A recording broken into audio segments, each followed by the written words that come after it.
Outer Banks has been renewed for Season 5, but with the season set to be the show's last, there are a few storylines that need to be resolved and things that really should happen before the show ends.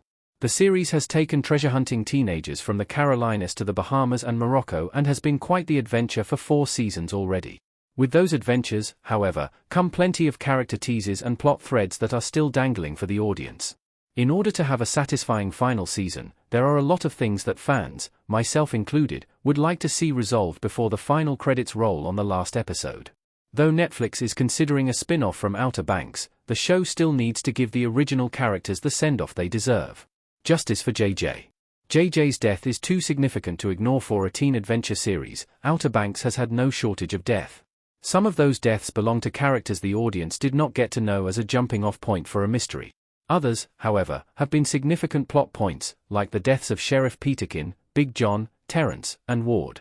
They were all killed due to complications that arose during treasure hunts. JJ's death, however, is the most significant for the show. That's not just because the audience spent 4 seasons getting to know JJ. It's also not just because JJ is one of the Pogues at the center of the story. It's because of how particularly brutal his death is. JJ has spent all of his life feeling like he didn't fit, being pushed around by Luke, and trying to do right by the people he cares about. As soon as he finds out who his biological parents are, his father betrays him and then murders him all over some treasure. Jonathan Groff becomes the show's worst dad. The same man who murdered JJ is responsible for setting the Pogues on the search for the Blue Crown in the first place. Groff needs to face some sort of justice for all of the events he set in motion during Season 4. While some fans have their eyes that the Blue Crown, which is rumored to grant the person who finds it their greatest wish, will be used to push the show into supernatural territory and bring JJ back to life, that seems unlikely for a show that, for all of its outlandish adventures, has still been grounded in reality, squaring away the mom mysteries. John B. and Sarah's moms are still MIA. Season 4 provided us with answers about one of the missing mothers in the series. While Kira's and Pope's parents are very present in their lives, the others have not been, at least when it comes to the mothers of the show. JJ got answers about what happened to his mother in Season 4 and found out that finding the truth about his parentage was not all it was cracked up to be. Sarah's mother, however, has never been mentioned, and John B. only mentions that it's been him and his dad since he can remember. That begs the question of whether either of their mothers are important to their backstories. After all, much of Key's conflicts with her parents stem from the fact that her mother fell for a Pogue. All of the characters' fathers have played significant roles in their storylines, from JJ being abused by both of them, John B. learning to search for treasure from his, Sarah losing hers to his greed, Key's threatening her relationship with the Pogues, and Pope's trying to set him on the path to a bright future.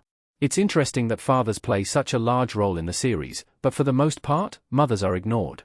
Season 4 hints that questions about JJ's mother have been bothering him for a long time, so it makes me wonder if we will finally get to learn about John B. and Sarah's mothers in the final season of the show. Pope's future gets settled. Pope's freedom is on the line. Actors Roger Mitchell and Jonathan Davis as Hayward and Pope in Outer Banks. At the start of Outer Banks, Pope had the most promising academic future of any of the Pogues. He is clearly the most intelligent of the group and the one with the most common sense at any given moment. As the show has gone on, however, he has become more of a risk-taker and his loyalty to his friends has won out time and time again over his common sense. He would put his life on the line for the Pogues, and that has jeopardized his future pretty heavily. Not only did he miss a significant portion of school from getting stranded on an island in Season 3, but he also broke the law in Season 4 and skipped out on his chance to avoid jail time by joining the military.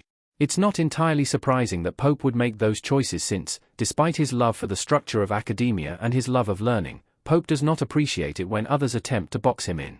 He does not want to be forced down a specific path. The problem is that Pope is very likely going to be boxed into a corner. He might not have a choice but to end up serving jail time for the crimes that are piling up. It's unfortunate that he seems to be the only member of the group who will face repercussions for the things they have all done though.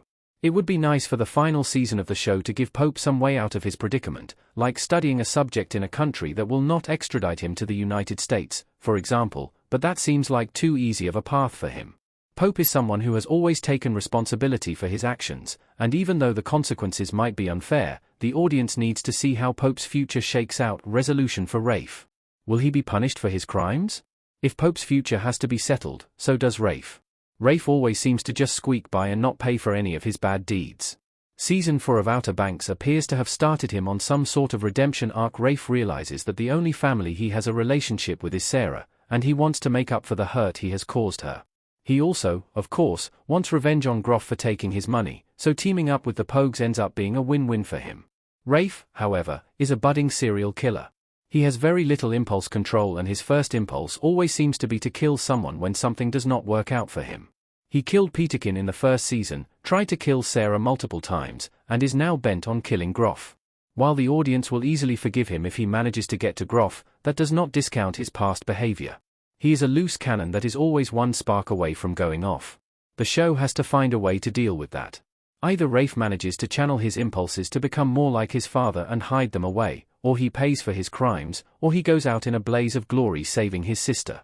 There are very few paths forward for Rafe that would be satisfying for the audience as a whole. As great as it would be to see him redeemed, it's hard to imagine all of the work the show will have to do to get him there in just one more season.